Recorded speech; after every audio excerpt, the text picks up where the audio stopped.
Why? Come on then, Mike. You're the host. So let's go. All right, welcome to EGL Cast here. It's the start of May, and we were supposed to host an event at the end of May, and we're not.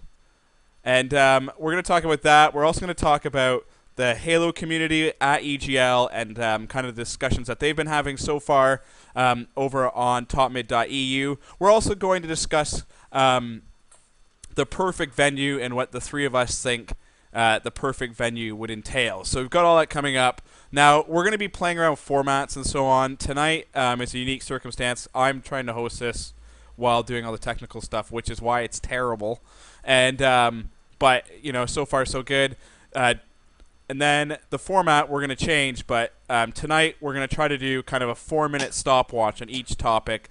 I was planning to have a timer. I was planning to have the topics coming up the sides and stuff, but I ran into some transport issues on the way here, so I just didn't have the time. Okay, so I'm Mike Benbenek. The two men above me, they are Josh Nino. Josh, say hello. Hello, guys. I'm Loco. And the guy to his right is Chris Marsh at Mellow Live.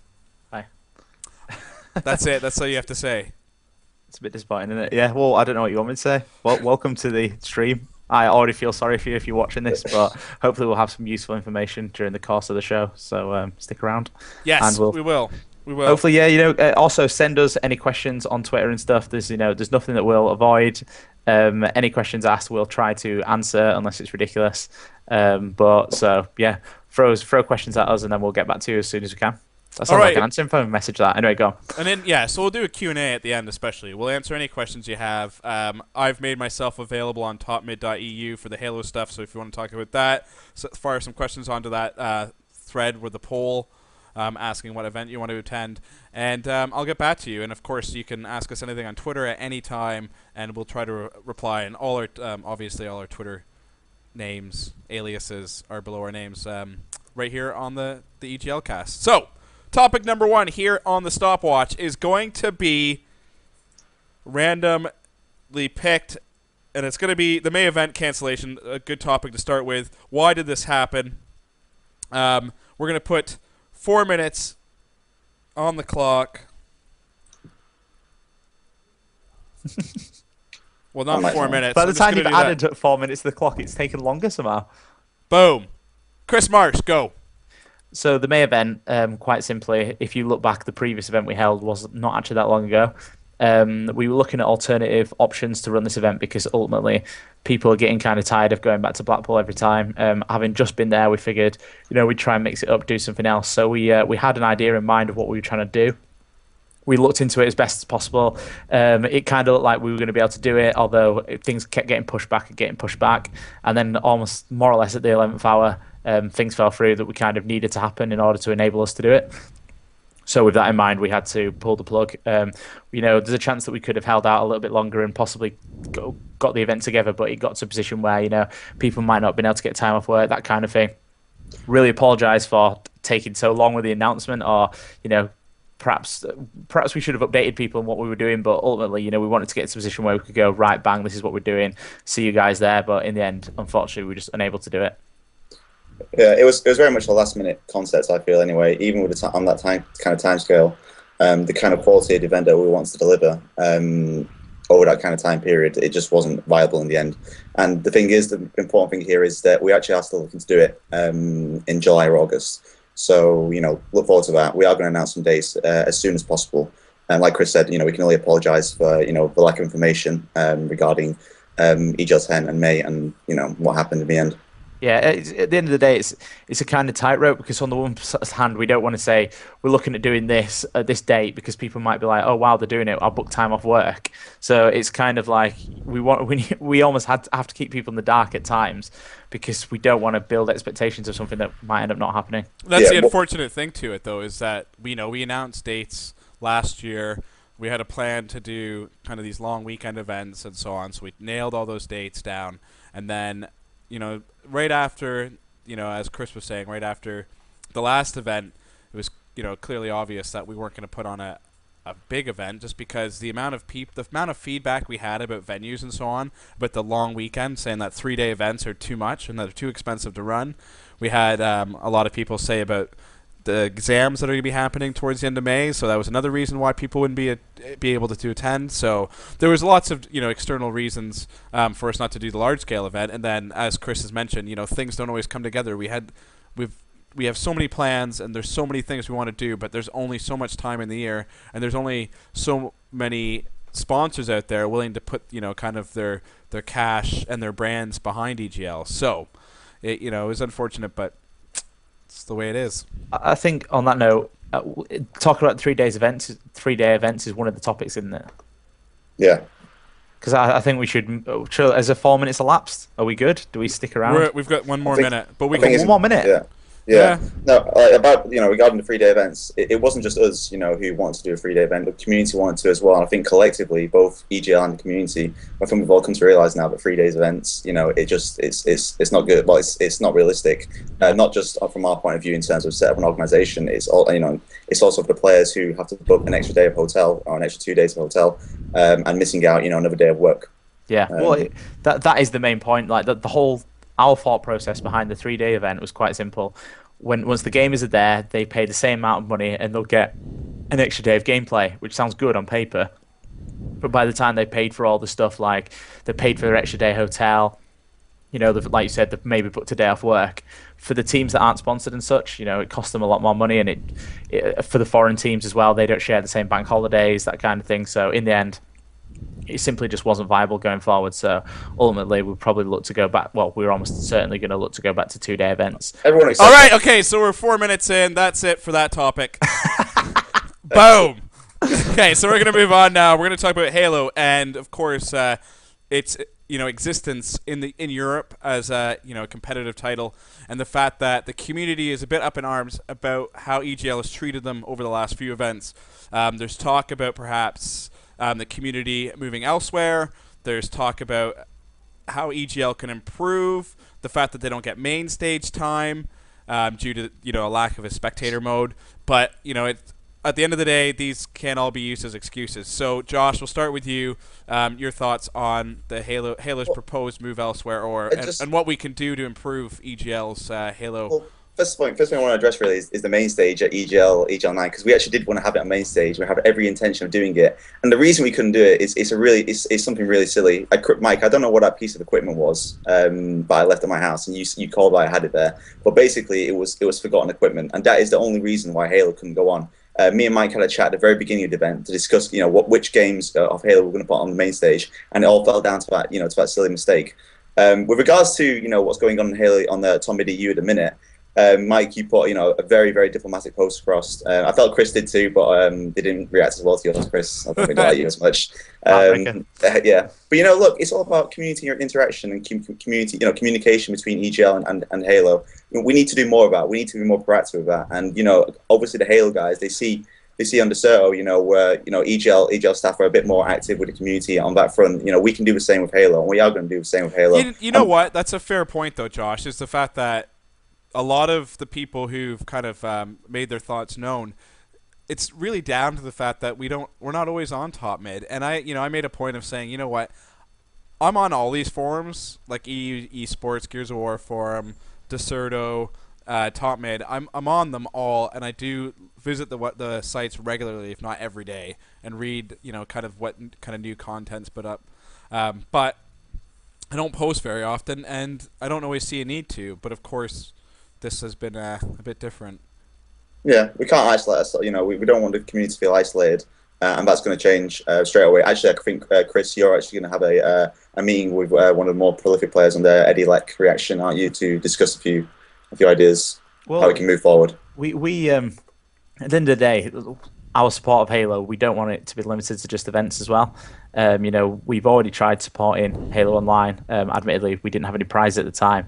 It wasn't that it didn't go down that well, but the uptake wasn't particularly strong. Ultimately, we've learned that players want to compete for something, which is fair enough. So we'll soon be bringing tournaments online with prizes, and the same goes for Call of Duty. The same goes for hopefully Gears of War. We can sort that out as well. So that's something to, and FIFA as well. So that's something to look forward to there. So we want to kind of look into that, and we're always looking for feedback on the events.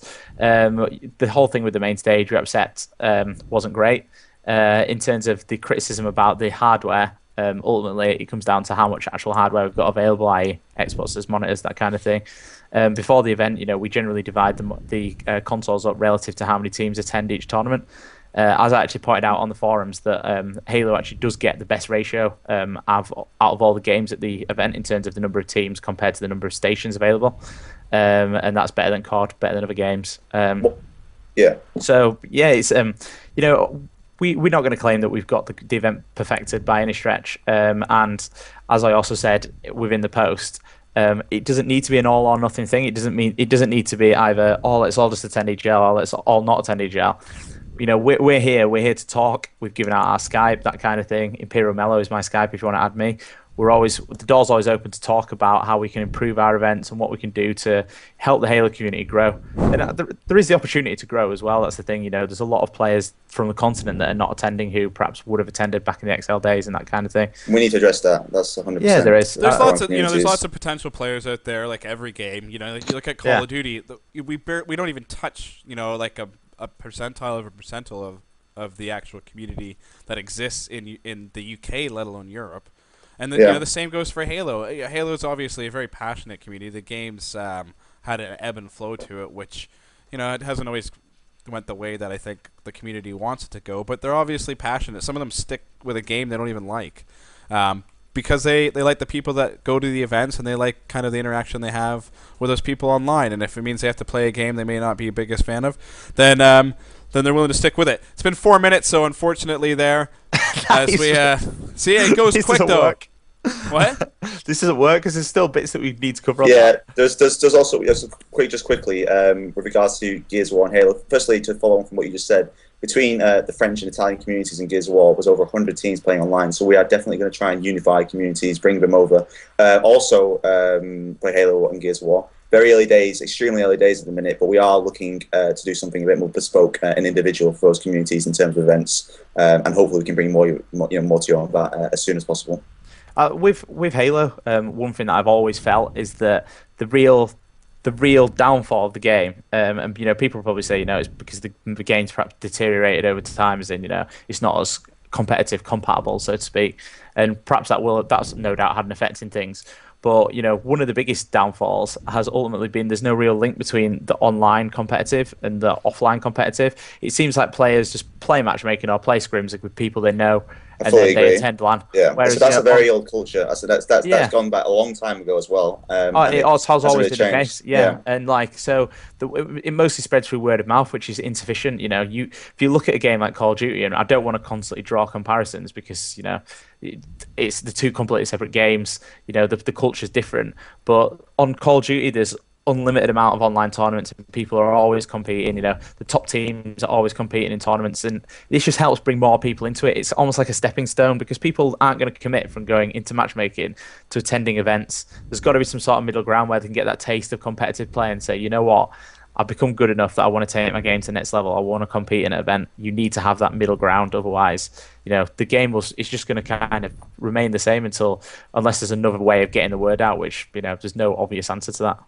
Well, the big answer to that really is the fact that there's going to be 2 more Halos coming out. So we need, and then we need to build on when those games are launched, because the big issue with any of these titles is that if we don't catch it right when it comes out and convince people that the title is worthwhile as a competitive title, then we're not going to keep the members, and the communities are just going to go. I mean, Gears of War is a really good example of that, with Gears of War 2, and the fact that the community had the balls to actually go back to the original game was what they needed to do at the time, because the kind of the momentum after after Gears of War 2's release just wasn't there. Well, Gears of War's a tough one, to be honest, because a lot of the players have kind of idolised the original game, and it might be Judgment is No, just on the subject of judgment, like where that game currently is, because on the subject of Gears of War 2, it didn't actually work at the start. That was a large factor in people going back, and there was a lot of bugs and glitches. Judgment is, it's in terms of the quality of the game, it's excellent. It's the maps and the and the rule set that they're very limited by, but there are patches coming out for the game. At the end of the day, there is a huge amount of activity going on abroad for the game. And if we can bring that over, at the end of the day, people are going to want to compete, amongst the very best players, a large, a popular community. There's no point in, I think going back to Gears of War 1, where it's going to be a dwindling community who are living off a honeymoon period of going back to the game for a few months just to let it die down again. Sponsors, partners, everyone, they're interested in what's new. Gears of War 1, that was done once upon a time, but now it's time, without a doubt, to move on to a new release. You've got to agree though, because it's ultimately not many people are getting an Xbox now and thinking, I might go buy Gears of War 1. It's like exactly. But no one's buying an Xbox and saying let's go play Halo 4. Well, no, but that's irrelevant. On the subject of Gears, there's no real way to get new players into the scene. So ultimately, if you support Gears of War 1, which we're not completely opposed to by any stretch, but if we go out on a limb and say forget Gears of War Judgment, forget Gears of War 3, we'll go back to Gears of War 1. The number of teams, we might have a bit of an influx in short term, but it'll be very short term, and then that'll be the end of it, really. That it's going to be a short-lived kind of resurgence, and it need to basically stick with the times and figure out how to make this latest game work better. And then Fatal Strike will return. Yeah, actually, he messaged me on Twitter the other day, Fatal Strike. He was interested to see what we were doing, and he asked about GAR 1. Again, we can approach and work with the US community, because I know they're killing over the fact that Judgment hasn't quite worked out at the start, but they're trying to make it work, and we can try and make it work with them too. Let's just, because we've been talking about this for about 9 minutes, let's just go back to the fact with what the Halo guys were saying and just reiterate what we said.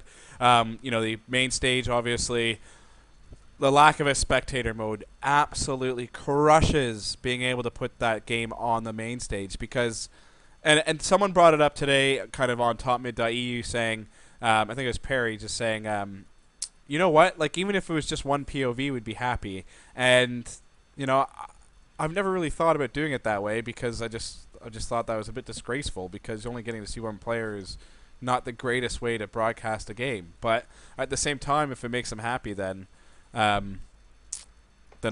not? To actually do 8 players for a game properly, it's it costs money, and we just don't have the money at the moment.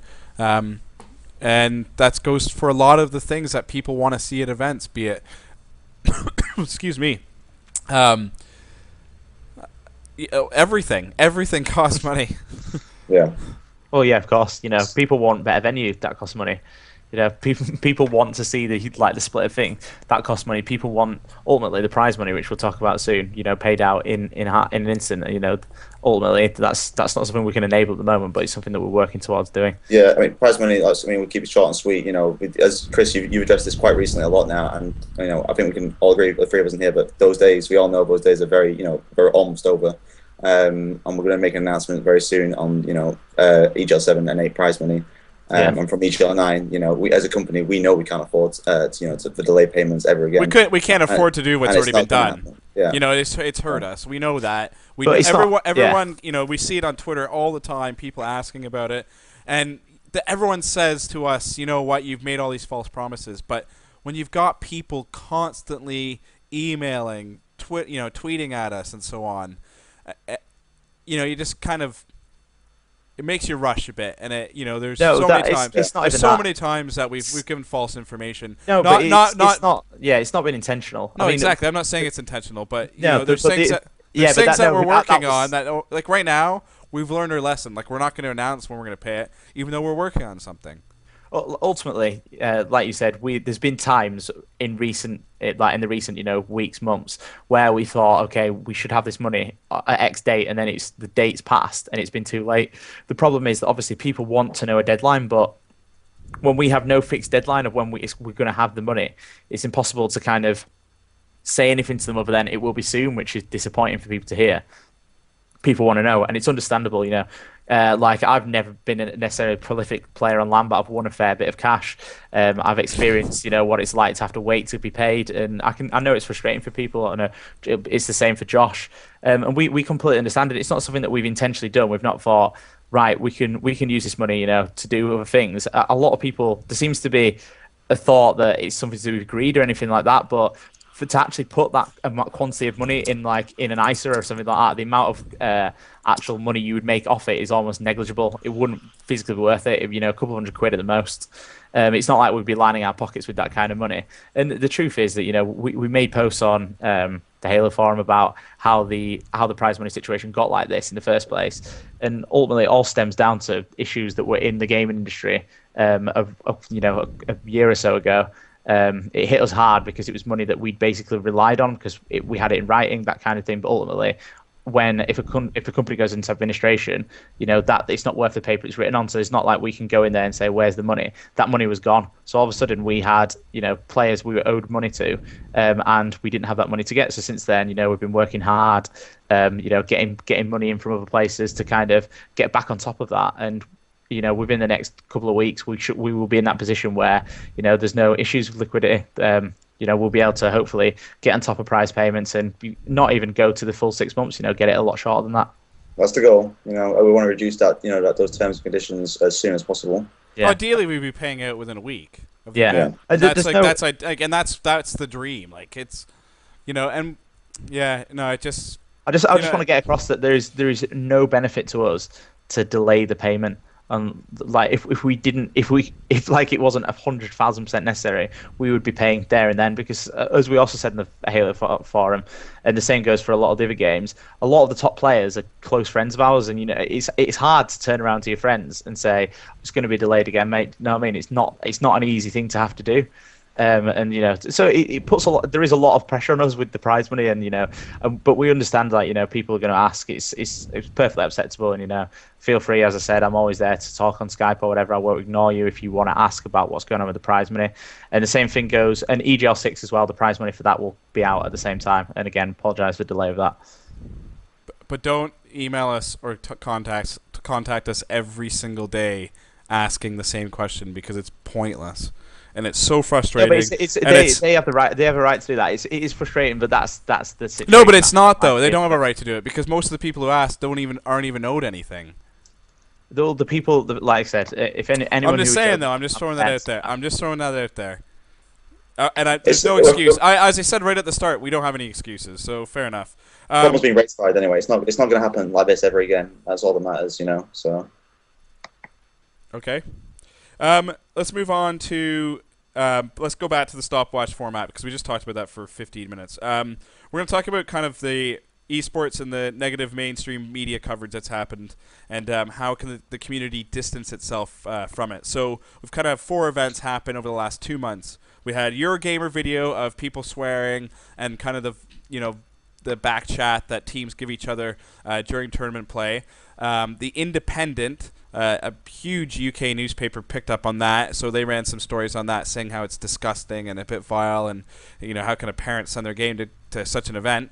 Then we had the EA Bitcoin issue just happened last week, where it turns out that EA were running a scam. You know, one of their admins had put some code into their anti-cheat software, and it was Bitcoin mining, and in turn the owners had to come out and just basically lay his soul bare and say, like, I knew nothing about this, I want to fix it. And he's done a really good job of fighting that fire, but we're going to see where that story goes.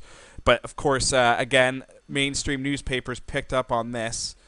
Another British paper picked up on it and wrote a story just about kind of online theft and the idea of like virtual money and so on.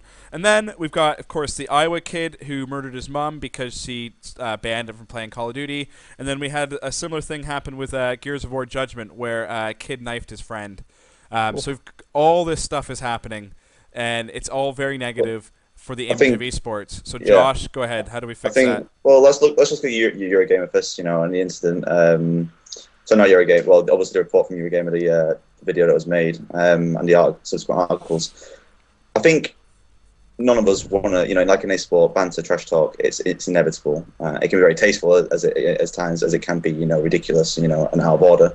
But I think one way that players can, we can all collectively move forward, and get away from that. The bad image, bad side of it, is by players looking at themselves as individuals and thinking about, okay, I'm a professional player. I'm looking to attract attention, surrounding my image. Potential sponsors, organizations who might be interested in me. What would they want to see me as a player, saying, or would they not want me to see trash talking, swearing, personally insulting other players? Of course, not going to want to do that. It just tarnishes your own image. So, think about yourself. As one of the fan base in here just said, role models. Excellent way of putting it. Be a role model to other players. At the end of the day, it's only going to help yourself. Yeah, there's not a lot more I can add to that other than in the defence of the players who were involved with the Eurogame video, and obviously this is Call of Duty based only, although I have seen other games as bad, if not worse, is that they very much focused on the negative aspects of things on that. The video was very, very biased. There's a lot of things that they'd missed out that would have offered a kind of balanced version of how events unfold. I mean, everyone who's been to events has seen, the worst of the trash talking, the sportsmanship, the camaraderie, that kind of thing, and that's something that was completely missing within that video. And I think such was the case that Eurogamer actually quickly released another video which kind of offered a more balanced version of what events were about. Well, I was gonna say, but what do you mean balanced version though? It shouldn't be in it. It should. That's bad. You don't see footballers every week being racist to each other and really bad tackles and things like that. It should only happen every so often. I agree. I think that the whole culture of, it's about who can trash talk the other team better, and the team claiming that it pumps them up loads and stuff. I think there is an element of nonsense to it. But it's if teams believe that, it's just what teams get brought up with. But I'm not using that as justification by any means. It's just kind of worked its way into the culture, and it's something that would take a long time to work its way out. Well, there's lots of people saying there's a difference between banter and personal insults, and the fact that it makes the teams look awful, and agreeing with what Josh said. What about the fact? But okay, so hold on. What about the fact though that EGL as a competition who has sponsors and we advertise the fact that we do pretty well with our streaming figures and the broadcasts. They come to the events and then they witness this, and it's on our shoulders because we're the people who are giving people the opportunity to do what they're doing. But I agree, but then, where do you draw the line? Because, there's aspects of the video produced by Eurogamer. For example, there's one bit where AJ shouted something like, "I'm the fucking daddy." And that was one of the things that they highlighted because it was so loud. It almost has more impact than, just a kind of random cuss at somebody. So it wasn't all necessarily, in your face, calling somebody a douchebag. There was aspects of just being vocal and being loud in an effort to kind of put off the other team. Now, is that too far? Where do we decide what is too much and what isn't too much? Do we draw the line at personal insults? In which case, what is banter and what is personal insults? Well, there's it's very British humour to be close to the bone. That is British humour at the end of the day. We're very sarcastic, ironic, that kind of thing. And that's why a lot of that passes a lot more over here, other countries, for example, they're never really sarcastic. So you're like, I've met my mate, he's a bit of a dickhead. And they'll be like, well, why do you like him then? But if you said that to another British person, they'd be like, haha, do you know what I mean? So it's kind of the way it works is kind of...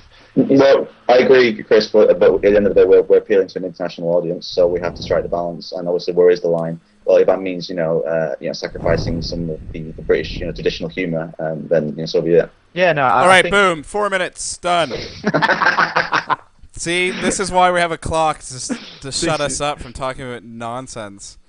We don't know how to fix it. We need to. No. I think ultimately sanctions will have to be in place where there's some kind of yellow card, red card, technical fouls and so on. Yeah. It's something that we'll have to consider.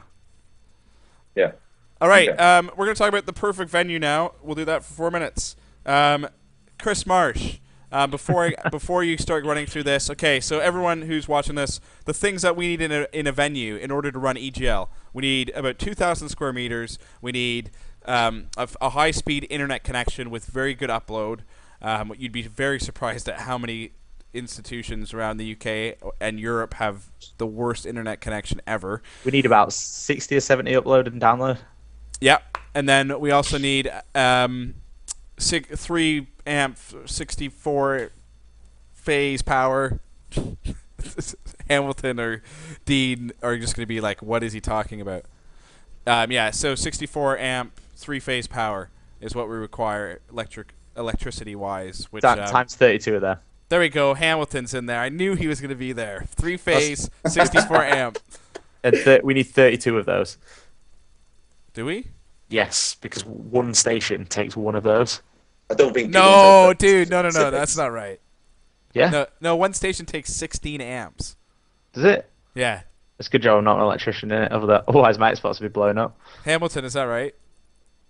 Let's not wait for his response. Yeah. Anyway, Okay, yeah. anyways, yeah. Okay, so Chris, first off, perfect venue, and the time starts now. The thing is, the Norbert Castle probably is the perfect venue in terms of how it is.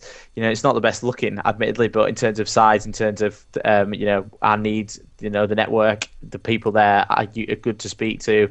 You know, the electrician is easy to work with, that kind of thing. But then, you know, ultimately we probably want to move somewhere that's more glamorous. But then, you know, location-wise, it isn't the best. So this is where it becomes difficult because, you know, we mentioned those things that we need, but then we need to consider that the gamers need to have places to stay. People want to go on nights out. People want to get there.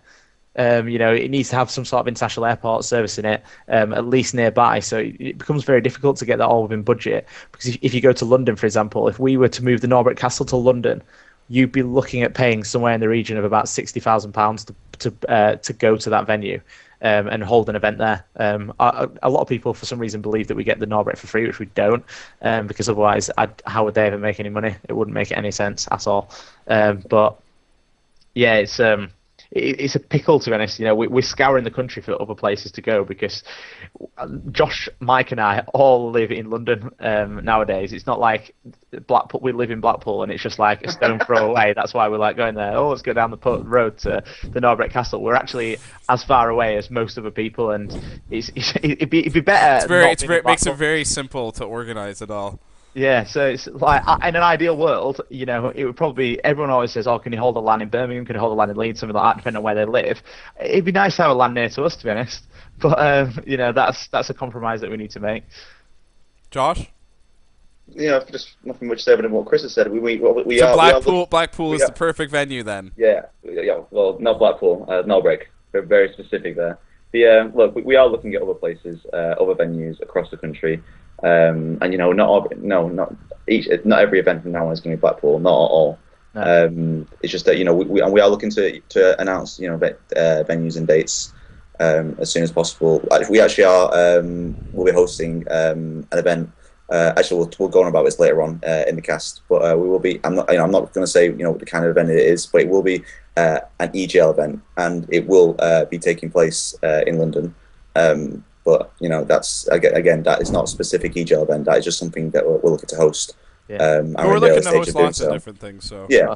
And not just in London, and not just in Blackpool, and not just anywhere. Like end of last week, you know, a bunch of you guys took a tour kind of out in the West Country. Yeah, we had a look at venues in Bristol, had a look at venues in Cardiff. You know, a mixed bag, to be honest. Like, you know, some of the venues fit the description of what we want. The Cardiff, one of the Cardiff universities had a really good hall, but it's kind of out of the way. Is that what people want to do? You know, it's hard for us to strike the balance. You don't really want to have to travel 20 minutes to get to the venue every day. Yeah, I've been looking at Newcastle as well. Yeah, Newcastle we've been looking at. I've visited a few venues in London. We've got some out towards the east of the UK. You know, we're looking everywhere basically. We like to be open. We have to because you know, in order for us to find a venue that we can afford, we have to look everywhere, every possibility. And basically, if it's coming to your head and you know, or you've said it to us, you know, on Twitter or something, we've probably looked at it, and it's probably really expensive. Yeah. A lot of people think of the big venues, the XL Centre, the NEC in Birmingham, and these are expensive venues. It's on paper, it's probably perfect, but that's because it's perfect. Everybody wants to do their events there, so as a result, it becomes very expensive to do it there. So we've got to strike a balance between the cash that we have and providing the service for the gamer. Well, the I just someone had a good thing in the chat and I just missed it. I was going to say, anyways, okay, so what you're saying about the NEC, for example, in Birmingham, and I always use this as an example, as a venue. It's £400 to get an electrical outlet put out for us, like one 16-amp plug for us to be able to plug in, 8 Xboxes and 8 monitors in order to run one station is £400.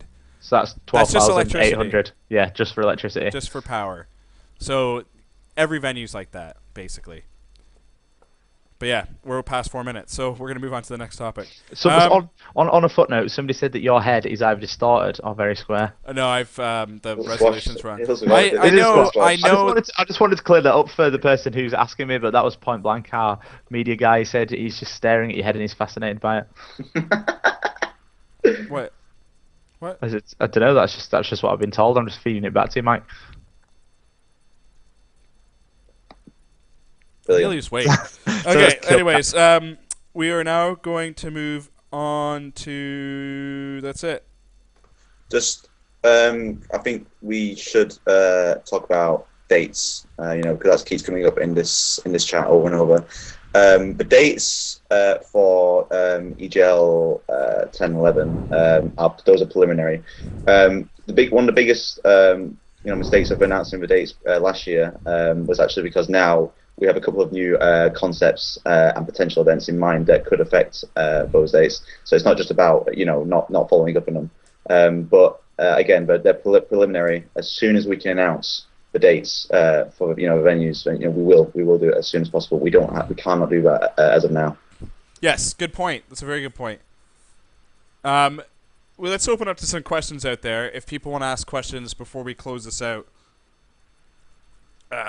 Because we want to keep it short and sweet, and I apologize for the lack of flair during this cast, but again, out of my control.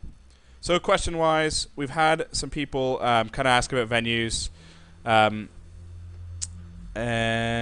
the first one is going to be, please no more Blackpool. That's not a question, unless it has a question mark on the end, in which case it doesn't make any sense. Yeah. Oh, here we go. I presume the reasoning behind not announcing a date is because you don't have a venue at Pyro UK. Chris Marsh. Yeah, at the moment, yeah, we're in between. Deciding, like Josh said, we've got a few concepts that we're working with.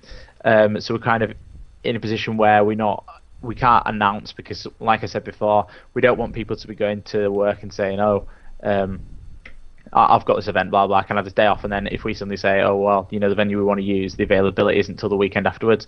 Because we back down to the 2-day event, we're not really reliant on the bank holiday, so we can more or less do it whatever weekend within reason. And, we want to avoid clashes with other events as well. We don't want to be, colliding, splitting the community or whatever. That's not what we're about. So we need to make sure that, we've got the event locked down and stuff before we announce. So yeah, there is an element of truth in that. Like I said, we've been looking at other venues. Blackpool's always a possibility. We don't rule it out. Like I said, in theory, it is the perfect venue if it weren't for the location. But ideally, it won't be back there. Okay, so the next question is going to be from. Oh, I just lost it. What was wrong with Cardiff, Josh? He wasn't there.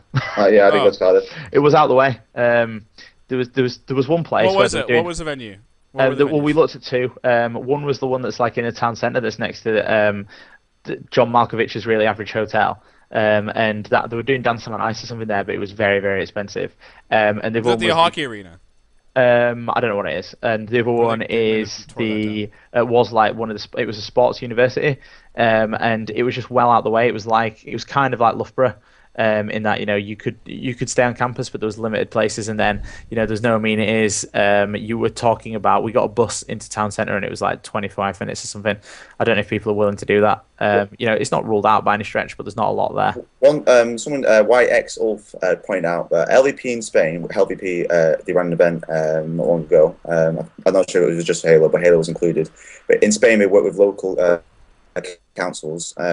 I actually think me and you discussed about this, Chris, about the French government actually supporting gaming events. So in terms of our European, our mainland approach, we are gonna, and Germany too. Germany also, they subsidize venues. Well, there you go. We are gonna actually look, working with local councils and government to hopefully bring more events to the mainland. Because obviously that's what we are about. We are the European Gaming League, and so it's something to look into. Yeah, speaking of Spain, on that note, it's likely that we will be back at DreamHack again, of course, helping those guys to run the tournament. So that is obviously from the 18th to 21st of July. So anyone attending that, we'll see you there, and we'll be bringing you more news on that soon. And you guys just we're supposed to be answering questions. You guys are just throwing out information there randomly. Yeah, but it felt like the moment grabbed me. To be honest, it felt like that was the time to throw it out there. Hamilton wants to know what is wrong with going back to Manchester. Because obviously we split the venue with Replay. Realistically, to actually book out the space that we'd need by ourselves, it'd be outside of our budget again. There's venues like that we would obviously go to in a heartbeat because Manchester is accessible. It's a major city. It ticks all the boxes, doesn't it? But other than the fact that it costs a lot of money, we're not talking about huge money here. If you do the maths and think of how much we actually bring in, and then when you chop the prize money off and then that kind of thing, and all the AV costs, all our staff in hotels, the insurance, the actually getting the equipment to the venue, buying new equipment, renting equipment for the event, the renting the chairs, renting the tables, buying tablecloths, making sure that staff can eat. Once you knock all that off, you'll see how little money we're actually dealing with. So when it comes to venue costs, it has to be very much like there's not a lot of money to work with, put it that way. On just actually, talking about venues, sorry, very brief details again, but October could be a busy month for you guys. Lots to look forward to there, for both a venue, which is pretty much confirmed, and a new partner. So just to water the mouth a little bit. The Midlands. Do we like the Midlands for hosting events, or do we dislike it? I love the Midlands for hosting events. I agree. I concur. That's where we grew up. That's where our gaming lives grew up, in the Midlands. Exactly. Yeah, we used to trips to Birmingham and stuff at the NEC and things like that. I'd love to go there. We looked at a few venues. There was one in Birmingham that I really liked, but they were just awful to get hold of. And then when they eventually came back, it was just madness, the amount of money they were asking for, which was a shame because it looked like it had everything on paper. What's the name of the place where we went to, where XL was held? The NEC? Yeah. No, like the last couple. Park. Oh, Cranmore Park. Yeah, Cranmore Park. We've looked into Cranmore Park. It's not ideal, but we looked at NEC. No, there was something about Cranmore Park that we had to rule it out over. Well, the ceiling's really low. Yeah. I think it was more than that. And the internet. There's no internet. Oh, there's no internet. The internet exists, but it's just terrible. Yeah. And basically, the option, if we want to go into a venue and they have really bad interviews, they have really bad internet. They want to charge us to get the internet installed. So that's we're talking thousands. What happened to this pro lounge? JB asks. Actually, we are the pro lounge. There never was a pro lounge, but we actually are looking to bring a pro lounge in. Again, this is new territory, something in the pipeline that we'll be looking to announce a lot sooner rather than later. That's until I don't want to promise anything until it's set in stone. Yeah, it's something that we are working towards, though. Cause it's almost like an extra prize for the players, reward them for putting in the time and effort to get to the top of the game. What we are looking to do with the Pro Lounge, though, it's very exciting stuff, and creating the whole. I mean, my own personal. One of my own personal dreams with EGL is to start creating a lot more focus on and creating a lot more incentives for players to become professional, to place well, and extend that beyond a circle of elite, a small amount of placements, extend it down to the top 16s, the top 32s, whatever. The higher you place, the more incentives there are, and the more incentives there are for amateur players to place higher. That's all things we're looking to do. Of course, the way we look at it in America is the MLG pro players.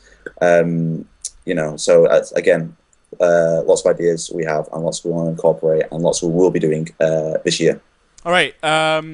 we've got Project Mac asking us what we think of Gfinity. We'll skip that. Apart from that, it's great to see another event. Will you make the events more appealing to foreign teams? This is from the fan base. Chris. Well, this is, when we talk about the kind of venues that we look at, we always try to get one at an international, that's near an international airport, because there's so many teams in the continent, particularly in France, particularly in Holland and Italy, that, we want to get these guys to the event. We try and work with other partners to kind of help translate things, that kind of thing, As a footnote, Desert of Spain has just launched, and hopefully that will help kind of try and bridge the gap between the communities again. So there's all that kind of thing to consider. That part of the reason we taking the event down to 2 days is because it makes it a lot more affordable for non-British teams to attend, because obviously they don't share the bank holiday, so that's that issue eradicated. And also it's one less day to book the hotels for, and so on. So ideally, we want to unite the communities in the long term. Things that we're looking at is to do more things online that focus on regionalized tournaments. So say we have a French Call of Duty tournament, an Italian Call of Duty tournament, a Spanish Call of Duty tournament, and a European or a British and Dutch tournament. By having it separate, it's almost like encouraging people to get onto the website. Then we can hit them with the information. This is what we do. These are events. Try and bring everyone together in a bigger tournament, and then hopefully, that's the best way to unite the communities. Because at the moment there is a lot of segregation. French players want to play French players. British players want to play British players. That's just how it is. And hopefully we can be one of the key influencers in kind of breaking down those barriers and bringing everyone together. Logic loves you asks me, kiss, marry, kill, Loco, Mellow, or Nick Mitchell. I would definitely marry Nick Mitchell because he is amazing. I would kill Mellow because I think he'd be pretty laid back about it. And Loco, I'd kiss him because look at him. He is one handsome devil. He is one. I can't believe you guys split up. What? What are you on about? JLS. I thought you guys split up. Oh no, yeah, actually, yeah. I'm going solo. When that came on the telly the other week, actually, he just suddenly went, "Oh, we've split up," and I thought, "Bloody hell, what the?" We had a good time. Awesome. Okay. It's so hard to wade through just people either slagging us off or Why? What's mentioning. What's the general comments that are slagging us off? Just prize money and stuff. Why not EGL Loco's house? Well, that's where we are right now, all three of us, except for I wanted to have us all on one camera and on a couch, and then reality struck that wasn't going to happen. So that's why this is the way it is. You're going to go outside, weren't you? Yeah, I wanted to do it outside. You It's would have my been dream. so cold. Yeah, look at it now. Yeah, It's horrible. I'm kind of cold now. All right. Okay. Fitzer was asking about Newcastle and what has stopped us from going there. There's nothing stopped us as yet. I think we're in negotiations with a venue, so there is a possibility that could happen. But more info on that coming as and when it's available. And the fan base keeps asking the same question over and over again, Which is what? even though you've already answered it. Oh no, hold on. Okay, Oh, wait, you should look at Peterborough Arena. Seriously, that's Furious Becca. I'm already assuming, based on the fact that it's called Peterborough Arena, suggests to me that it's going to be expensive. But I don't know if we've actually looked at it before. But we'll have a browse. I'm guessing that Dan probably has looked at it if it's an arena. Yeah, the fan base just put Will you expand to more games, well, SE2, etc. Pyro put about SE2 bailing. StarCraft 2 didn't bail on This on is like yeah. whoever came up with that. Like, how can a game ditch the tournament without the publishers saying you can't do this game anymore? That's the only way it could happen. That wasn't what happened at all. The problem was that we didn't actually own our own PCs. We were borrowing them every time, and we needed to be in a position where we had a reliable source of computers to be able to run the tournaments. We didn't want to have to, each time rely on a partner to deliver them, because ultimately, problems could happen, as happened at EGL4. We got let down by a partner, and we got a lot of dud PCs, and it meant that all of a sudden we went from thinking that we were going to run the tournament on, say, 16 16 computers to having to run it on like 6, which was all of a sudden a disaster. So we can't risk that happening again. But no, we at no point has a game ditched us as an organizer. And like I said, I don't even consider that to be a possibility. We are looking to bring PC competitive gaming in general. When we are doing it, and we're working with partners, to acquire the resources and bring the quality of a tournament that we want to deliver. We're not going to half-arse it. We want to do it seriously, and we are going to do it seriously, and we're very much on the verge of that. So. Okay, so what games are we going to expand into on the PC though? Once we have the sponsors lined up. Obviously, like the ones that we're most looking at are kind of the biggest ones. So League of Legends, StarCraft, are almost like a given. Counter-Strike Global Offensive has been picking up quite a little bit of steam lately. It's going to be free to play soon. Yeah. Well, apparently, yeah. We are.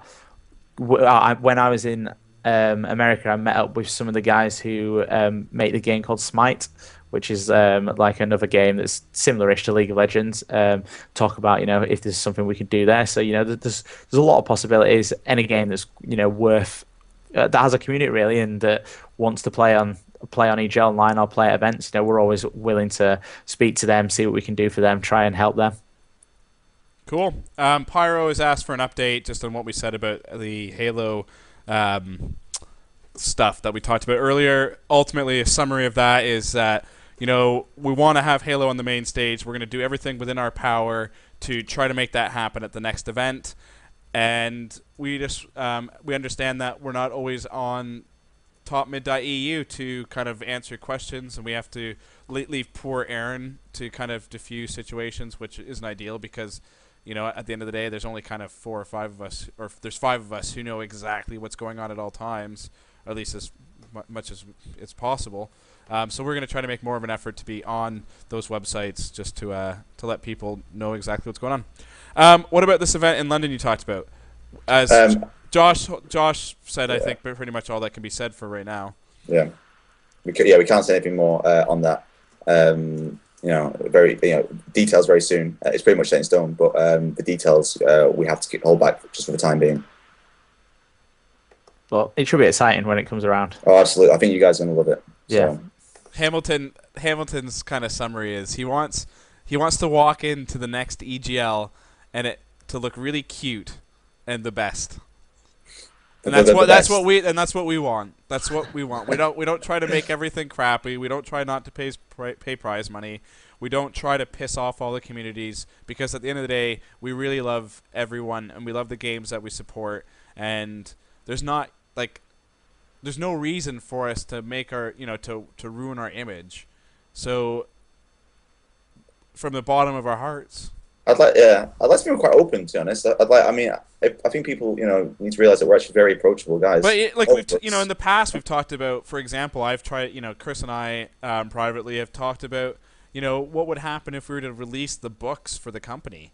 Like, if people could see perhaps the budget of one of our events and how exactly where all the money does go, because some people for some reason believe that if you take all the entry fees, there's no way it can add up to what it would cost to run an event, where in reality it's a very fine line between I think make or break. Without running your own event, you don't really know what goes into it. Like before we started doing EGL, I'd been to a lot of events, but I was clueless. I wouldn't have known the reality of it. People don't even think that you have to pay tax, which is 20% of your income gone straight away. Remember when we ran that small event, EGL in Gamerbase, and based on what we budgeted and forecasted, the actual total cost in the end far exceeded that. We came out lost, and that was a little community event last minute.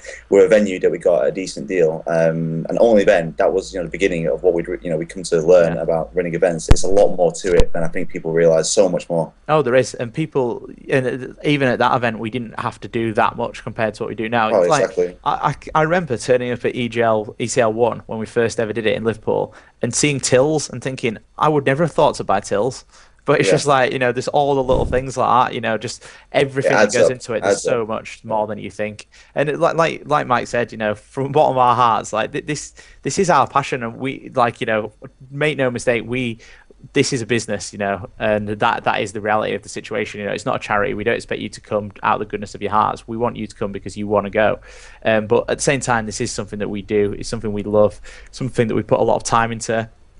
we've not got a lot out of it ourselves, to be honest. In many ways, it'd probably be nice to just attend as a spectator or as a player, but that's not the reality that we're in, really. So yeah, hopefully people will kind of. I think doing these podcasts is a good thing because people kind of get to see the real us rather than we don't want to be like the faceless corporate business world. We want to be the the people that we are ultimately.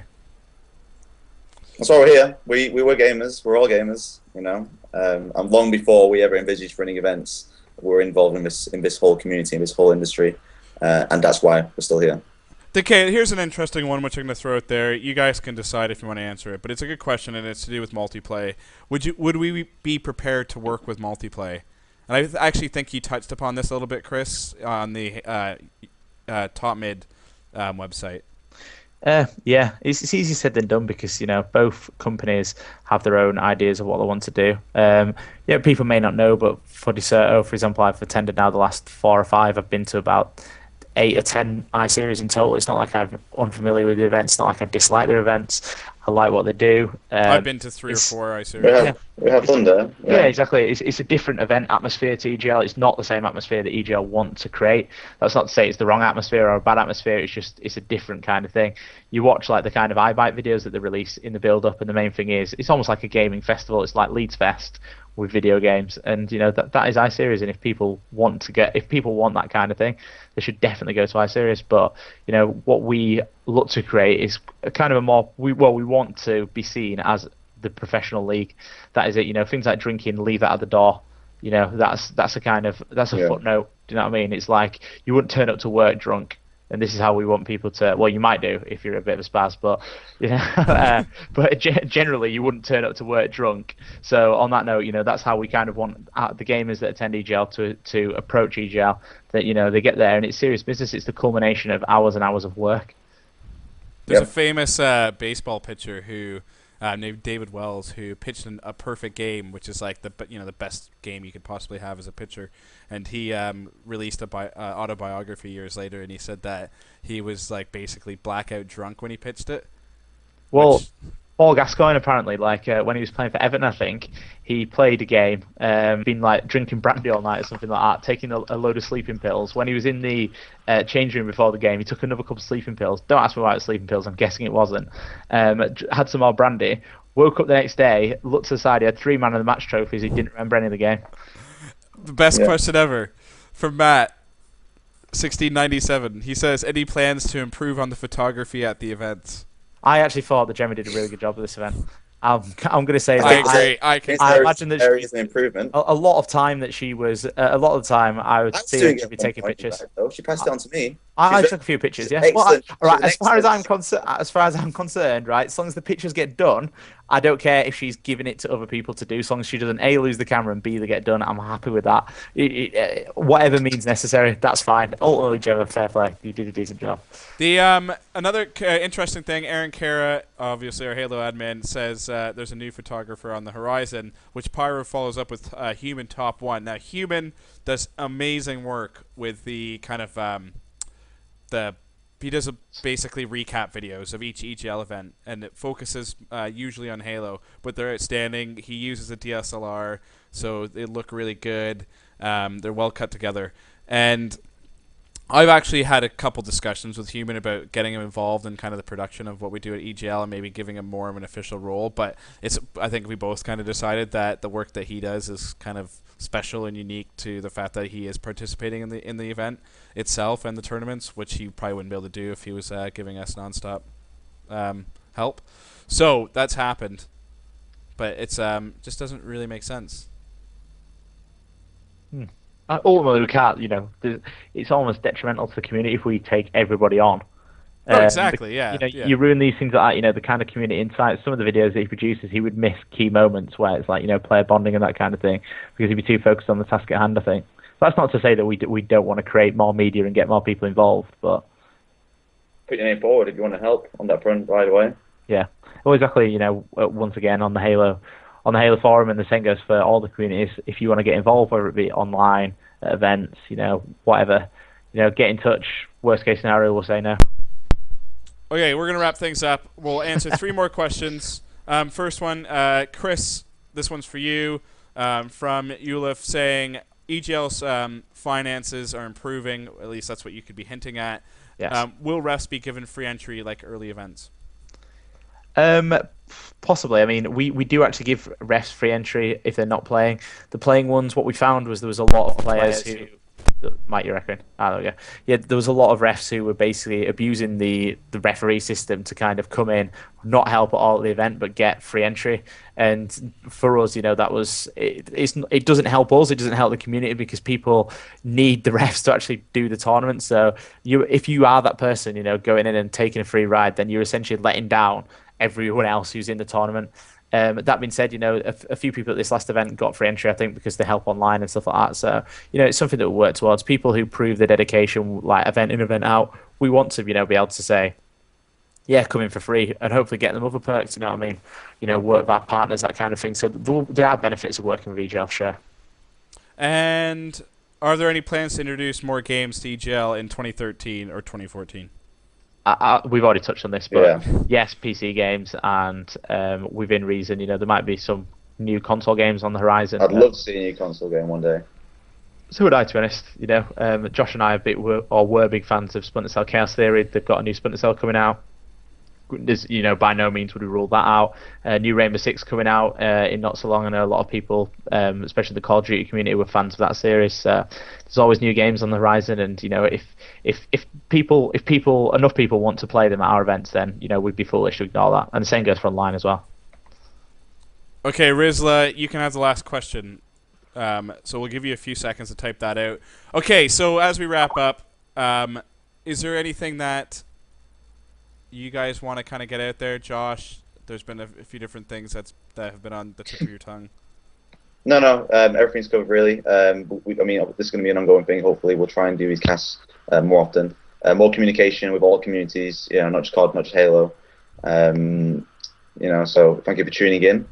Been a pleasure as always. That's pretty much from me. Yeah, same thing. I mean, just for anyone who missed it, the whole prize money situation is that in the past, perhaps there's been some issues surrounding some companies that owed money to EGL, and that kind of left us in a position where it's slowed down payment. Ultimately, this is transferred onto the players. Obviously, never our intention, but that's just kind of how it's happened. And we obviously feel bad about that, feel guilty every day, and we've been working hard to resolve that. And it is something that a resolution is around the corner, and once that's resolved, it should be resolved for good. So, once again, for people who are owed money, you will be getting paid soon. It's not something that we're trying to skip out on or anything like that. You will be paid soon. As simple as that. Rizla's final question was, EGL going to Scotland, will it happen or not, and why not?